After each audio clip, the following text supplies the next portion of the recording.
आप सभी को नमस्कार। आज प्रदेश कांग्रेस कमेटी की तरफ से आज गांधी भवन में प्रेस कॉन्फ्रेंस बुलाया गया है। उसी को लेकर आप सभी को धन्यवाद कि शॉर्ट टाइम में आप लोग सब हमारा बुलावा में ऑफिस आए।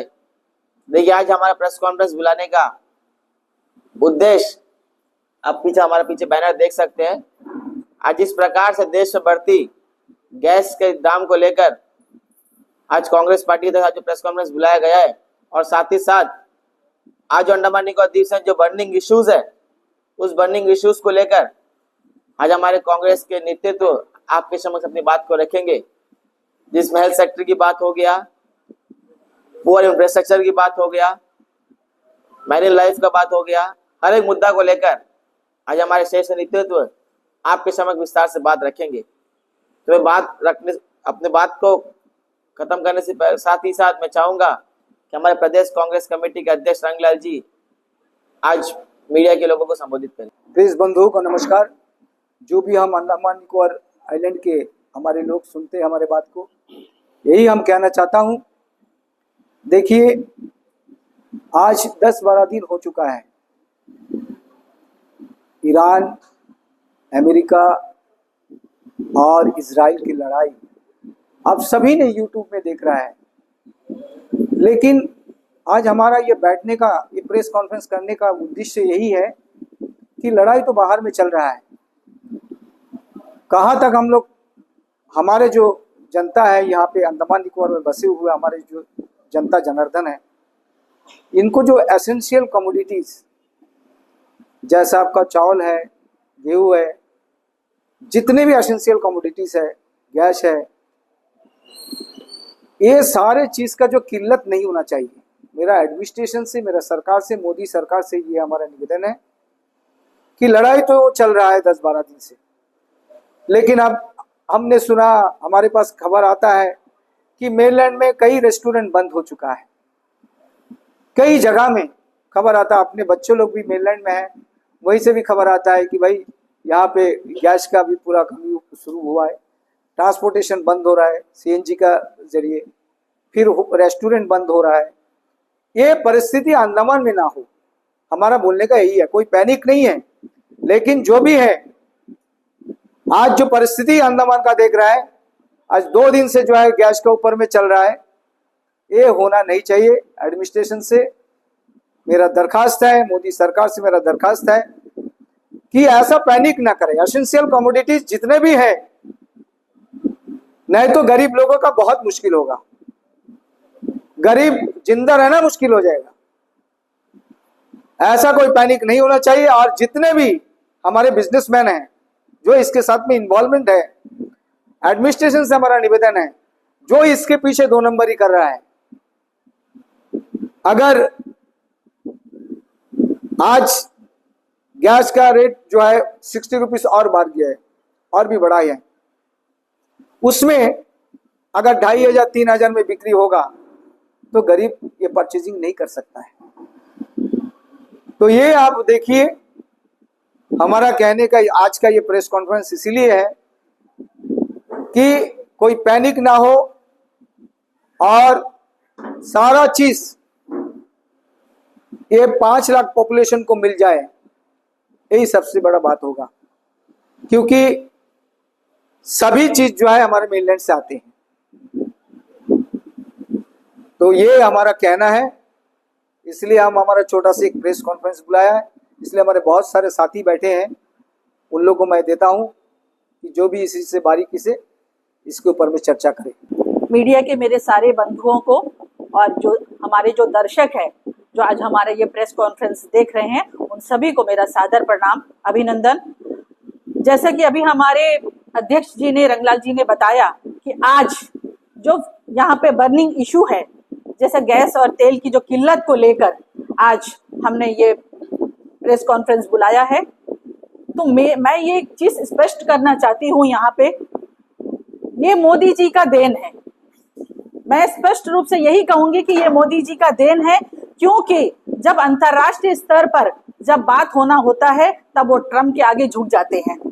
अब ट्रम्प, हमारा देश का फैसला जब ट्रम्प करेंगे तो हमको क्या करना है? मोदी जी को झुकना है उनका सामने। तो हर चीज के लिए उनका सामने गिड़गिड़ाना, उनका सामने भीख मांगना, तो ये मोदी जी का एक तरह का क्या बोलेंगे, ये तरीका हो गया उनका।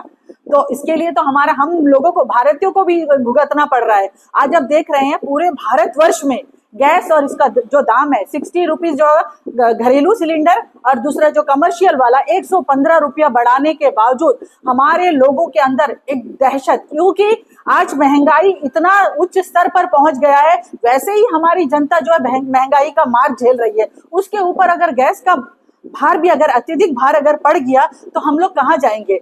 आप लोग देख रहे हैं आज क्या किल्लत है। सारे जितने भारतवर्ष में जितने रेस्टोरेंट है, महाराष्ट्र हो, मुंबई हो, चाहे सारी जगह पर सारे रेस्टोरेंट बंद होने के कगार पर आ गए हैं। तो इस स्थिति में हम क्या करें, तो ये सोचने का विषय है।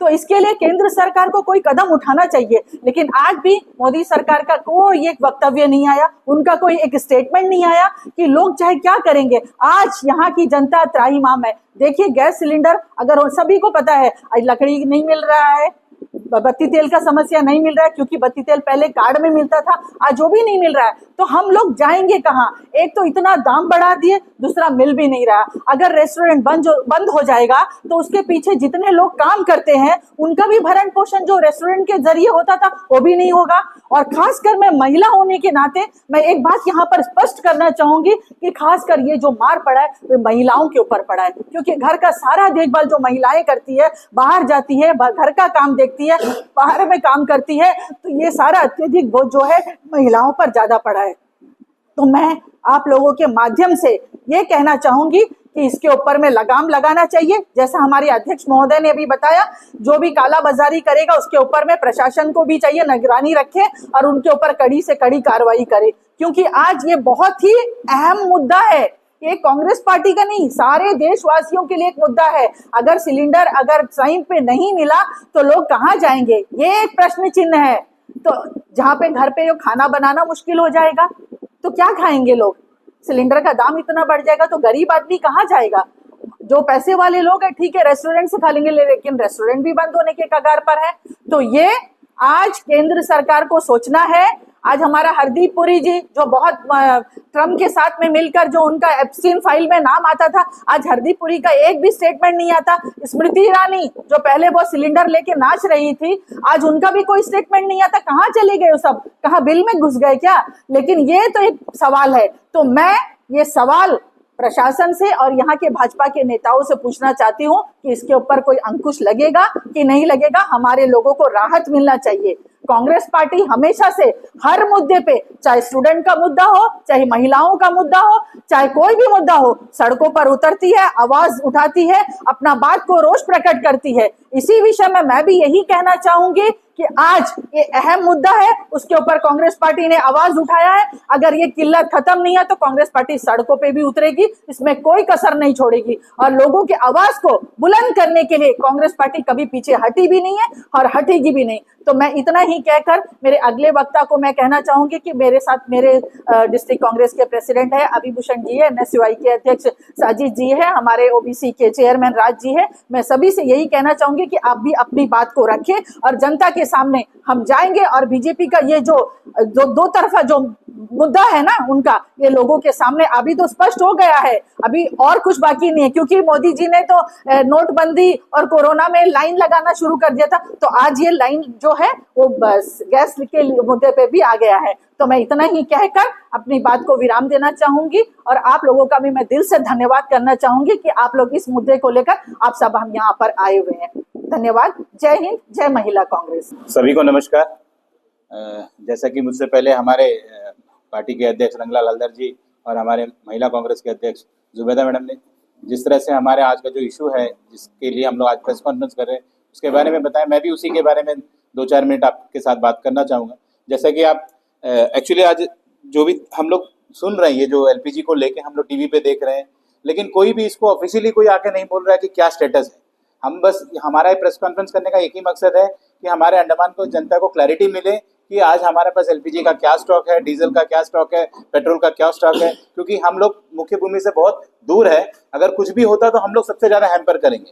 क्योंकि हम लोग आज टीवी पे देख रहे हैं। मैं एक चीज आपके सामने में रखना चाहूंगा, जो देश का हमारा जो राम मंदिर है, राम मंदिर में जो एक हमारा एक रसोई है वो इतिहास में कभी बंद नहीं, वो आज बंद हो गया, कल 11 तारीख से बंद हो गया, क्योंकि उसका मेजर रीजन बताया एलपीजी शॉर्टेज। लेकिन देश में आज जितना भी बीजेपी का प्रवक्ता हो या देश का जितना भी लीडर हो, बीजेपी का मिनिस्टर हो, कोई ये नहीं बोल रहा है कि क्राइसिस नहीं है। अगर क्राइसिस नहीं है तो इतना बड़ा रसोई बंद हो जाना मतलब, और जितना हम लोग न्यूज में देख रहे हैं, चेन्नई का होटल हो गया, बेंगलुरु का होटल हो गया, मुंबई का होटल हो गया, कई जगह पे बंद हो रहा है। अगर एक तरफ बंद हो रहा है और दूसरा जगह आप ये बोल रहे हो कि नहीं हमारे पास कोई क्राइसिस ही नहीं है, तो ये कहीं ना कहीं हम लोग को लग रहा है कि आप सच को छुपा रहे हो। और सेम चीज हम अंडमान के प्रशासन से हमारा रिक्वेस्ट है, क्योंकि जैसा जैसा हम लोग मुख्यभूमि का जो न्यूज देखते टीवी में, उसको देख के हम लोग पैनिक बाइंग करने लगेंगे हमारे लोग। तो प्रशासन सामने आए और लोगों को बताए कि हमारा पास कितना स्टॉक है, क्या है, कितना दिन के लिए हम लोग तैयार है। कल को अगर एलपीजी नहीं आ रहा, क्योंकि अभी मैं कोर्ट में भी था, वहां में भी काफी लोग बोल रहे हैं सिलेंडर का इशू चलना शुरू हो गया, क्योंकि हम न्यूज देख रहे हैं, न्यूज में जो चीज हम लोग को सुनने को मिलेगा उस हिसाब से लोग फॉलो करेंगे। तो आज अंडमान में भी कहीं ना कहीं लोग लाइन में लगा के खड़े हैं,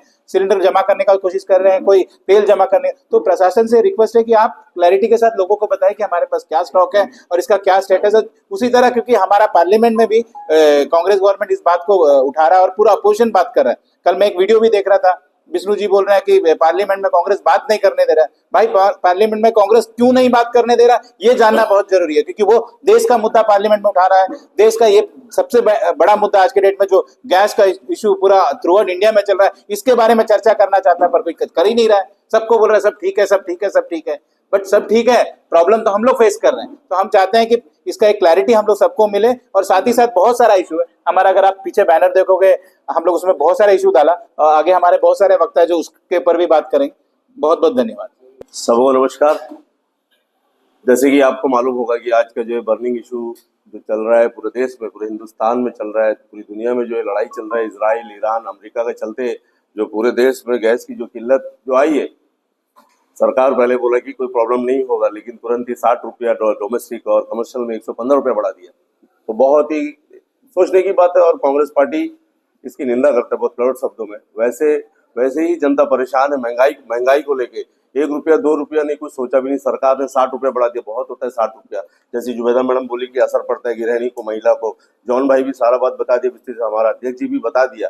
वैसे अंडमान निकोबार का मैं बताता हूँ। मैं अभी आते मैं सीसीएस अभी हमारा इलेक्टेड हुआ है सीसीएस, तो मैं सेक्रेटरी से मैं बात किया कि देखिए मैं जनता को बोलना चाहिए, हम जनता के सेवक है अंडमान निकोबार में, हमको जनता को बताना चाहिए। तो मैं कुछ गलत ना बोल दूं, तो मैं सेक्रेटरी से अभी फोन किया यहाँ प्रेस कॉन्फ्रेंस में आने से पहले, सर हम लोग बोल सकते हैं कि जनता को पैनिक होने की बात नहीं। तो उन्होंने बोला कि पैनिक होने की कोई बात नहीं। तो मैंने उसको अपनी बात रखा। कल हमारे वार्ड नंबर 7 में भी गैस गाड़ी आया था, तो वहाँ देखने को मिला गैस गाड़ी जैसी आता है तो पीछे ना 5-6 ऑटो कार्गो सब आ जाता है, बाहर से आता है।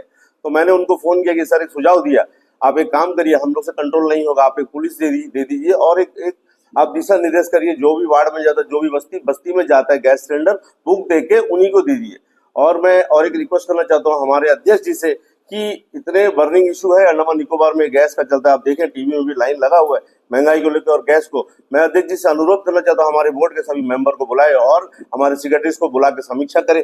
आप डिटेल लीजिए कितना है, क्या है हमारे पास गैस सिलेंडर, क्या उपलब्ध, कितने दिनों का है, ताकि हम जनता को परफेक्ट अपना बता सके। क्योंकि जनता देखिए, जनता तो परेशान होगा। हम लोग देखिए हमारा सोर्स है, हमारा जान पहचान है, अभी डायरेक्टर है, फोन करा गैस सिलेंडर मिल जाए, लेकिन हमारे गरीब बेचारे पुरसा बच जाते हैं। ऑटो का 200 रुपया, गैस का 300 500 रुपये बढ़ा के, वैसे महंगाई 1000 रुपये, 1500 2000 कहाँ से बोरो करेंगे, आप सोचिए ना। बस एक रिक्वेस्ट करना चाहता हूँ मैं पूरे अंडमान को एडमिनिस्ट्रेशन से पूरा और भारत सरकार से कि थोड़ा सोचिए, गैस महंगाई को कंट्रोल करने के लिए पूरा परेशान है, हिंदुस्तान पूरा परेशान है। और दूसरा बात देखिए ना, आज 2 चीज जीने के लिए हमको बहुत जरूरी है। आज एक पानी भी देखिए ना, 2 दिन का कटौती होता है, उसका ऊपर सिर के ऊपर ये महंगाई, कहाँ जाएगा जनता, कहाँ जाएगा। मैं बस यही बोलना चाहता हूँ कि भारत सरकार से थोड़ा इनको कम करिए। और कांग्रेस पार्टी बहुत कठोर शब्दों में इनकी निंदा करता है महंगाई को लेके। नमस्कार सभी को नमस्कार। देखिए आज अंडमान का जो ज्वलंत मुद्दा है, हमारे बीच में एक पैनिक और एक आपातकालीन जैसा स्थिति जो बना हुआ है, जो विश्व में सब जगह पे वॉर चल रहा है, जिसका सीधा असर जो है हमारे भारत देश में भी पड़ रहा है। और लोग घबरा रहे हैं कि एलपीजी सिलेंडर और पेट्रोल, आटा, दाल, घी का जो दाम भी चरम सीमा पे ऑलरेडी है और वो हमें मिलेगा या नहीं मिलेगा। तो ये वक्त जो है ये बहकने का नहीं है। मैं सबसे अनुरोध ये करूंगा कि आप लोग जो है अपना पेशेंस बनाए रखें, और सरकार से अनुरोध ये करूंगा कि आप लोग जो है जमाखोरी और जितने भी अलग अलग प्राइवेट कंपनी जो प्रॉफिट बनाते हैं ये सब के ऊपर में निगरानी रखें। और मैं सबसे बड़ा मुद्दा जो हमारे बीच में बैनर देखिए उसमें लिखा हुआ है अनएम्प्लॉयमेंट का। आज अनएम्प्लॉयमेंट के बारे में मैं 2 शब्द बोलना चाहूंगा। ठीक आज से 2 या 3 दिन पहले हमने डेली टेलीग्राम में देखा है कि उसमें एक वैकेंसी नोटिस निकला था, जो कि एक सीनियर साइंटिफिक असिस्टेंट का पोस्ट जो फॉरेंसिक लैब में पुलिस डिपार्टमेंट द्वारा उस पोस्ट को निकाला गया, जिसमें 6 पोस्ट के बारे में जिक्र किया गया है।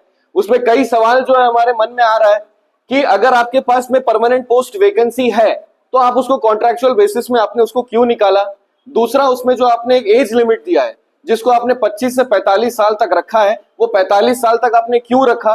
और आपने उसमें जो इंटरव्यू का मोड रखा है, वो इंटरव्यू का मोड आपने दोनों तरीके से रखा है, ऑनलाइन भी ऑफलाइन भी। ये ऑनलाइन मोड किसको बेनिफिट देने के लिए रखा है, ये सवाल प्रशासन से मैं पूछना चाहूंगा। अनुरोध ये रहेगा फिर से दोबारा, हमारे अंडमान के लोकल बच्चों को आप लोग प्राथमिकता दीजिए, उनको सपोर्ट करिए, ताकि और इंटरव्यू का जो भी सेशन है वो केवल आप लोग ऑफलाइन मोड और फिजिकल मोड से ही करिए, ताकि बच्चे यहाँ के उनको फर्स्ट प्रेफरेंस मिल सके। बाकी जय हिंद, धन्यवाद।